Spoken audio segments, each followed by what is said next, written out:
صلی وسلم علی نبینا و حبیبنا محمد و بارک وصلی وسلم علیہ۔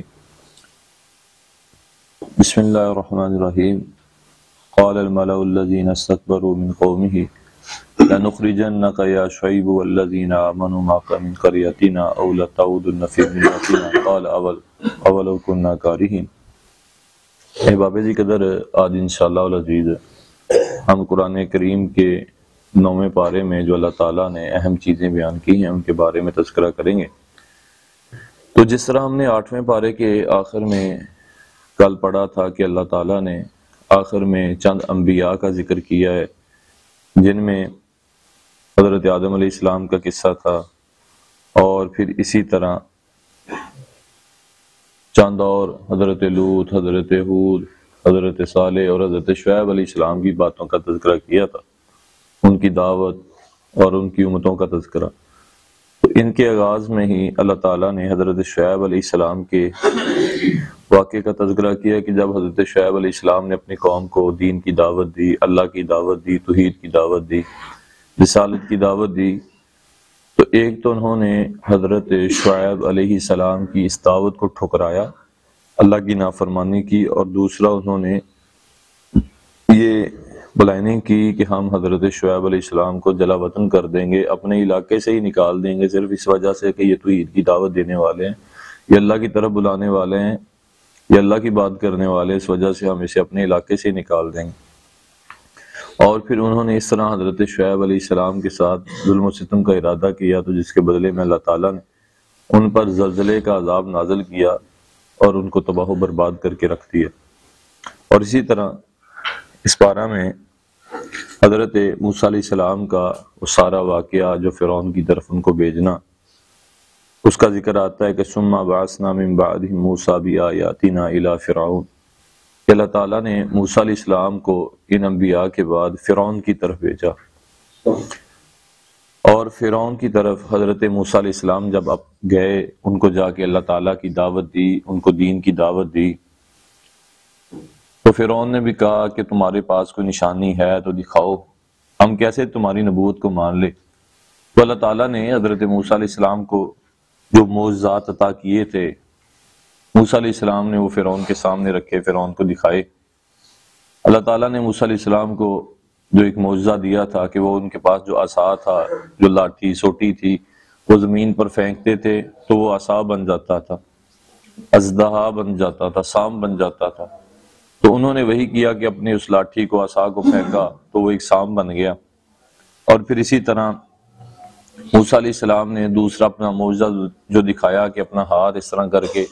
باہر نکالا تو ان کے ہاتھ میں سے روشنی اور چمک نکلنی شروع ہو گئی۔ یہ دو معجزات جب دکھائے تو فرعون کہنے لگا کہ موسیٰ یہ کوئی معجزہ نہیں ہے بلکہ تم تو جادوگر ہو۔ جب معجزات کو دیکھا تو کہنے لگے کہ موسیٰ یہ معجزات نہیں ہے بلکہ یہ تو تم جادو کر کے دکھا رہے ہو۔ اور انہوں نے کہنا شروع کر دیا کہ ارضی واخاہ فی المدائن تعین کی جائے، وہاں پر تمام شہر کے علاقے کے جادوگروں کو بلایا جائے اور ایک جادو کا بازار گرم کیا جائے، ایک مقابلہ کیا جائے، وہاں پر تیرا مقابلہ ہوگا موسیٰ، وہاں پہ پتہ لگے گا تیرے جادو کا۔ ہم سارے جادوگروں کو بلاتے ہیں، وقت طے کر لیا گیا، میدان طے کر لیا گیا، اور جادوگروں کو پیغام بھیجا فرعون نے کہ بھئی آؤ، تم نے موسیٰ کا مقابلہ کرنا ہے، موسیٰ کے پاس یہ جادو ہیں، تم نے اس کے بدلے میں یہ کچھ لے کے آنا ہے تو پھر پتہ چلے گا۔ تو انہوں نے کہا کہ ٹھیک ہے فرعون، ہم تیرے دربار میں آئیں گے یا تیری دعوت پہ آئیں گے، لیکن جی اگر ہم جیت گئے تو ہمیں انعامات چاہیے، ہمیں تمہارے پاس عزت چاہیے، مقام چاہیے۔ تو یہ ساری بات ڈن ہونے کے بعد جب وہ میدان سجا جادو کے لیے تو سارے جادوگروں نے اپنے اپنے کرتب دکھائے، انہوں نے اپنی رسیاں، لاٹھیاں، جو بھی ان کے پاس تھا جادو کی چیزیں، انہوں نے زمین پر پھینکی اور وہ چھوٹے چھوٹے سام بن گئے۔ اب آخر میں جب موسیٰ علیہ السلام نے اپنا سا، اپنی لاٹھی زمین پر پھینکی تو ایک وہ بہت بڑا اژدہا، بہت بڑا سام بن گیا، اور اس نے یوں ہی سارے جو چھوٹے چھوٹے سام تھے سب کو وہ نگل گیا، کھا گیا۔ اب جو وہ جادوگر تھے وہ سمجھدار تھے، وہ سمجھتے تھے کہ جو ہم کر رہے ہیں یہ جادو ہے، لیکن جو موسیٰ نے کیا وہ جادو نہیں ہو سکتا، وہ سمجھ رہے تھے بات کو۔ اور جب انہوں نے یہ چیز دیکھی تو وہ فوراً انہوں نے اعلانیہ اعلان کر دیا، انہوں نے کسی کی نہیں سنی، یہ نہیں دیکھا کہ فرعون بھی کھڑا ہے، ہم اس کو رب مانتے ہیں، تو وہ ہمیں کچھ ظلم و ستم کرے گا، بلکہ انہوں نے اعلان کر دیا، وہ کہنے لگے کہ بھائی ہم تو موسیٰ کے رب پر ایمان لے آئے، موسیٰ سچا ہے۔ اب فرعون کو اس چیز کی تیش آئی، غصہ آیا کہ یہ کیا ہوا بھائی، بلایا تم کو میں نے ہے اس لیے کہ جادو کرو، تم الٹا جادو کی بجائے موسیٰ پر ایمان لا رہے ہو۔ اور موسیٰ کو کیا کہنے لگا فرعون کہنے لگا، موسیٰ یہ تمہاری چال بازی ہے، یہ تم اصل میں ان کے استاد ہو، تم بھی جادوگر ہو، یہ بھی جادوگر ہیں، یہ تم نے ہی ان کو سکھایا اور تم رلے ہوئے ہو، آپس میں تمہاری آپس میں بات ہوئی ہے کہ ہم ایسا کریں گے، اور انہوں نے وہ چھوٹے چھوٹے سانپ بنائے ہیں اور تیرے سامنے ان کو کھا لیا، یہ ساری تیری چلاکی ہے۔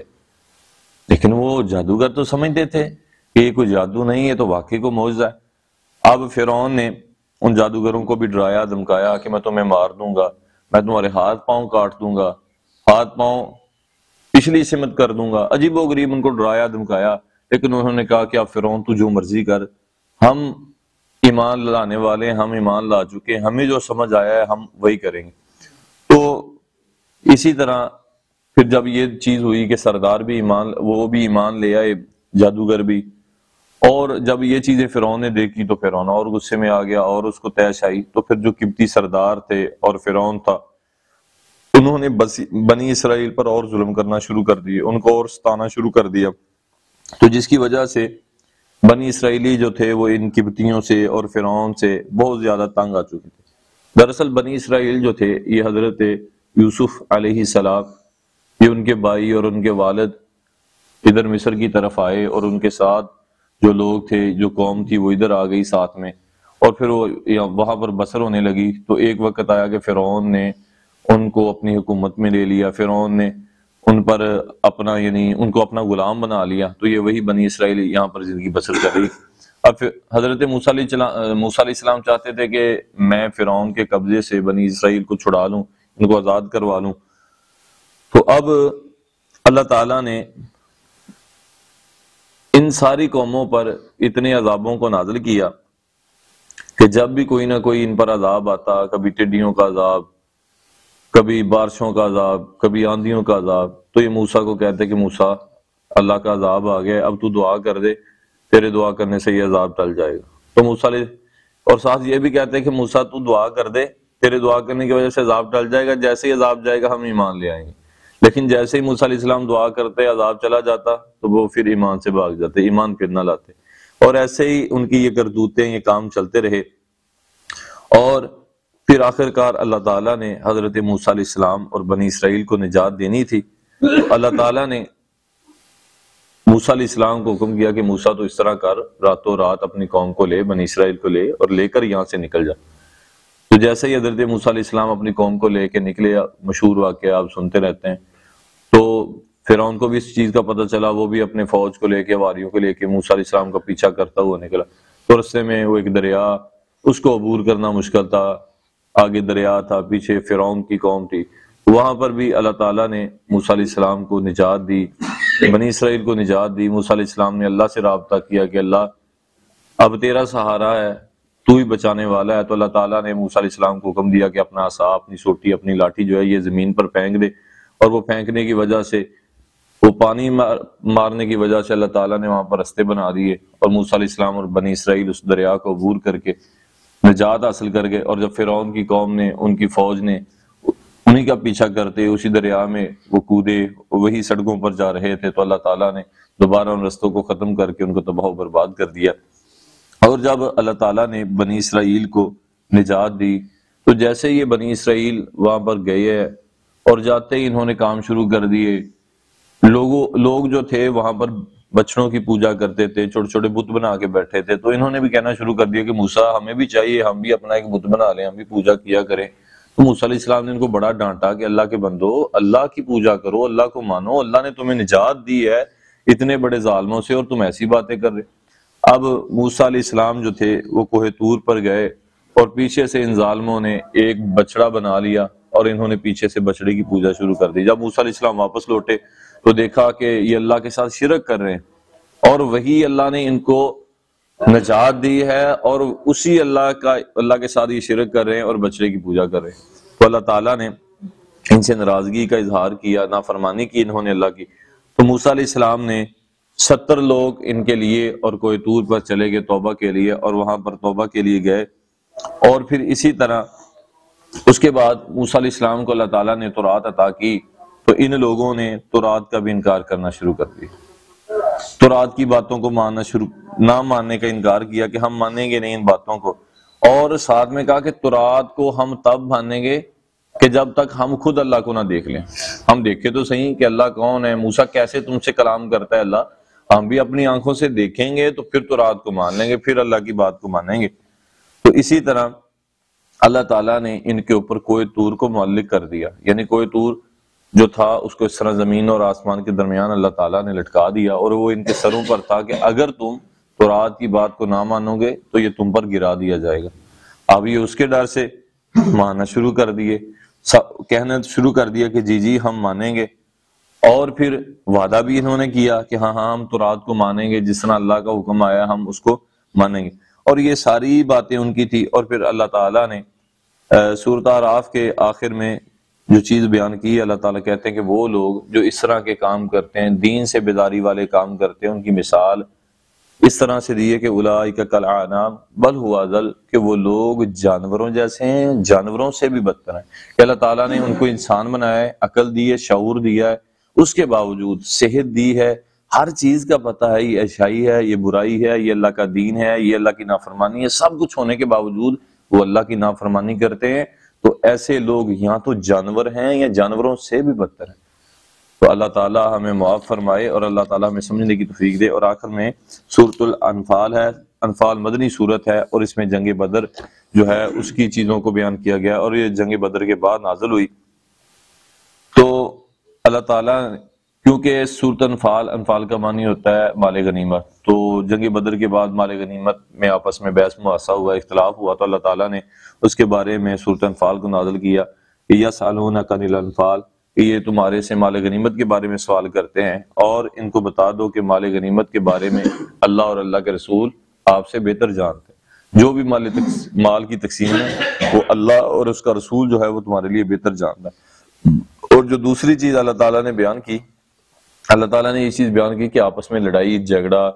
یہ آپس میں مت کرو، مال غنیمت کی وجہ سے، مال کی وجہ سے، یہ تمہارے باہمی تعلقات کو خراب کرے گا، اور یہ تمہارے دین کے معاملات کو بھی خراب کر دے گا اگر تم آپس میں لڑائی اور جھگڑا کرو گے۔ اور اسی طرح اللہ تعالیٰ نے جنگ بدر کے سارے نقشے کو کھینچا اور بتایا کہ اللہ تعالیٰ نے دیکھو تمہیں کس طرح جنگ بدر میں فتح دی، رات کو وادی کا آنا، اللہ تعالیٰ نے فرشتوں کے ذریعے سے تمہاری مدد کی، اور پھر سب سے بڑی بات کہ کفار کے وہ بڑے بڑے سردار اور وہ بڑے بڑے سرکنڈے جو اپنے آپ کو بڑے بڑے بہادر سمجھا کرتے تھے، اللہ تعالیٰ نے تمہاری تلواروں سے، تمہارے ہاتھوں سے ان کو جہنم رسید کروا دی۔ اور یہ جو عرب کے لوگ تھے وہ ان چیزوں کو بڑی بہادری والی چیزیں سمجھا کرتے تھے۔ اور پھر آپ یہ دیکھیں کہ اللہ تعالیٰ نے جو ان کے سب سے بڑے بڑے سردار تھے جو اپنے آپ کو بہت بہادر مانتے تھے، اللہ تعالیٰ نے جنہیں کہتے ہیں نا معمولی سے صحابہ، چھوٹے چھوٹے صحابہ، ان سے اللہ تعالیٰ نے ان کو جہنم رسید کروا دی۔ حضرت معاذ اور معوذ والا ہی معاملہ دیکھ لیں کہ کس طرح ابو جہل کو انہوں نے قتل کر دیا۔ اور پھر اسی طرح حضرت عبداللہ بن مسعود رضی اللہ تعالیٰ عنہ، وہ حضرت عبداللہ بن مسعود جو تھے وہ قد کے بھی تھوڑے چھوٹے تھے، چھوٹی چھوٹی پنڈلیاں تھی اور بکریاں چڑھانے والے تھے۔ اور مجھے پر یہاں پر ان کا واقعہ یاد آیا کہ جب حضرت معاذ اور معوذ نے ان کو پھینک دیا نیچے، تو ابھی ان کے سانس چل رہے تھے، تو حضرت عبداللہ بن مسعود نے جا کے ان کی گردن پر پاؤں رکھا اور گردن کچنے لگے، تو تب بھی ابو جہل کی اکڑ جو ہے نا وہ کم نہیں ہوئی، تب بھی اسے کہہ رہا ہے بکریاں چران والیا تو مینوں قتل کریں گا، تب بھی وہ وہی اس کو تانا بھی دے رہا ہے اور اکڑ دکھا رہا ہے، اور ساتھ کہہ رہا ہے کہ میری گردن ذرا نیچے سے اتارنا تاکہ میری گردن سب لوگوں میں پڑی ہوئی اونچی رہے۔ تو ایسے لوگوں کو اللہ تعالیٰ نے بکریاں چروانے والے سے قتل کروا دیا۔ یہ اللہ تعالیٰ نے مسلمانوں کو، صحابہ کو فضیلت دی اور ان کو اللہ تعالیٰ نے عزت سے نوازا۔ اور پھر اسی طرح آخر میں جن کی بات ہوئی وہ مشرکین مکہ اور ان کی خرافات کہ نبی صلی اللہ علیہ وسلم، یہ مشرکین جو تھے نا انہوں نے اللہ کے نبی کو ستانا تو ایک اور بات تھی، لیکن جو انہوں نے باتیں کی وہ اللہ کی نافرمانی والی اتنی سخت باتیں تھی کہ جیسے انہوں نے ایک بات کی، کہتے ہیں کہ اللہ ہم تم سے دعا کرتے ہیں کہ اگر یہ نبی سچا ہے تو ہم پر پتھروں کی بارش برسا دے۔ یعنی پتہ بھی ہے ان کو کہ اس قوم پر عذاب نہیں آئے گا، امت محمدیہ پر عذاب نہیں آئے گا، تو وہ دیکھیں دعا کیسی ہے کہ نہ اللہ پتھروں کی بارش برسائے، تو اللہ اگر یہ نبی سچا ہے تو پتھروں کی بارش برسا دے۔ اب جب کوئی پوچھنے والا کہنے والا کہے گا کہ بھائی تم مانتے کیوں نہیں، ہم نے تو دعا کی ہے کہ اگر نبی سچا ہے تو پتھروں کی بارش ہو جائے ہم پر۔ اور یعنی اس طرح کی اذیتیں دینا، مسلمانوں کو پریشانیاں دینا، اور اسی طرح مسلمان نماز پڑھ رہے ہوتے وہ سیٹیاں بجاتے، تالیاں بجاتے، اس طرح کی تکالیف مسلمانوں کو وہ مشرکین دیتے رہے، تو اللہ تعالیٰ نے ان کی خرافات کے بارے میں بیان کیا، اور اللہ تعالیٰ نے فرمایا کہ ایسے لوگ جو تھے وہ جاہل تھے اور اللہ کی نافرمانی کرنے والے تھے۔ آج کے اس پارہ میں ہم نے جو چیزیں سیکھی ہیں، سب سے پہلی چیز کہ اللہ تعالیٰ کی نافرمانی سے ہمیشہ بچنا، لیتے وقت اچھائی والی باتیں لیتے ہوئے اللہ کی عبادات کرتے ہوئے بھی ہمیں خیال کرنا چاہیے کہ کبھی ہم سے نافرمانی والا کام نہ ہو جائے۔ اور اگر ہم نافرمانی کریں گے تو یہ یاد رکھیے گا قیامت کو تو سزا ملنی ہی ملنی ہے۔ اللہ تعالیٰ کئی بندوں کو دنیا پر بھی سزا دے دیتے ہیں، اور آپ نے کئی اپنی آنکھوں سے دیکھے ہوں گے کہ اللہ تعالیٰ نے ان کو دنیا پر ہی سزا دے دی، دنیا پر ہی اللہ تعالیٰ نے ان کا ایسا حال کر دیا ہے کہ وہ دیکھ کر بندے کو عبرت حاصل کرنی چاہیے، بندہ دیکھ کے کہے کہ یار کل کی بات تھی، یہ بندے سے سارے لوگ ڈرتے تھے، اس بندے کی زبان سے، اس کے ہاتھ سے، اس کے دبدبے سے، اس کے خوف تھا اس بندے کا، لیکن آج اسی بندے کو بچے جو ہیں وہ مذاق بنا ہوا ہے، اس کو ہی وہ لوگ جو ہیں وہ تنو مذاق، اور اس کو اپنے آپ کی پتہ نہیں، ہوش نہیں، اللہ تعالیٰ دنیا میں دکھا دیتا ہے، تو وہ ہمارے لیے عبرت ہوتی ہے، ہم بھی دیکھیں کہ یار یہ دنیا میں اللہ کی نافرمانی کرنے والا تھا تو اللہ نے دنیا میں اس کو سزا دیتی، قیامت کو تو ملنی۔ اور دوسری چیز پر کہ ہمیں انبیاء کے جو قصے ہیں، انبیاء کے جو واقعات ہیں، ان کو سیکھنا چاہیے، پڑھنا چاہیے، ان میں بہت زیادہ اسباق ہوتے ہیں، بہت زیادہ ہمارے لیے حکمت عملی اور بہت ساری سیکھنے کی باتیں ہوتی ہیں۔ اور نمبر 3، اللہ تعالیٰ نے انسان کو جو صلاحیتیں دی ہوں ان کو اللہ کے دین کے لیے وقف کیا جائے۔ دنیا کے لیے جیسے انسان اپنے آپ کو وقف کرتا ہے، کام کاروبار میں اپنی صلاحیتوں کو نکھیرتا ہے، اسی لیے اللہ تعالیٰ نے اگر صلاحیتیں دی ہیں، طاقت دی ہے، قوت دی ہے، زبان میں آپ کو بولنے کا ایک طریقہ سلیقہ سکھایا ہے، لکھنے میں طریقہ سلیقہ ہے، اسی طرح اگر آپ کے پاس کوئی بھی ملکہ ہے تو اسے چاہیے کہ اس صلاحیتوں کو دکھیرتے ہوئے آپ اللہ کے دین کا کام کریں، اللہ کے دین کی بات کو لوگوں تک پہنچائیں۔ اس کے لیے عالم ہونا، حافظ ہونا، قاری ہونا، چہرے پہ داڑھی ہونا اور غریب یا امیر ہونا ضروری نہیں ہے، بلکہ اللہ تعالیٰ نے اگر آپ کو مسلمان بنایا ہے، اللہ تعالیٰ نے آپ کو کوئی اچھی بات دی ہے تو آپ کسی دوسرے تک ضرور پہنچائیں۔ اور آخری بات جو ہے کہ ہمیں اختلافات سے بچنا چاہیے، آپس میں دین کے معاملے میں ہوں، دوسرے اختلافات ہوں، ہر اختلاف سے بچیں۔ اختلاف والی بات آئے، ایک طرف والا بندہ خاموش ہو جائے، جھک جائے، تو اس میں بڑی اللہ تعالیٰ نے خیر رکھی ہوتی ہے، اور اللہ نبی علیہ السلام کا فرمان ہے کہ جو بندہ اللہ کی رضا کے لیے جھک جاتا ہے، غلطی پر بھی ہونے کے باوجود معافی مانگ لیتا ہے، اختلاف کو چھوڑ دیتا ہے، تو اللہ تعالیٰ اس کو بلندی اور عزتوں سے نوازتے ہیں۔ تو اللہ تعالیٰ سے دعا ہے کہ اللہ تعالیٰ ہمیں عمل کی توفیق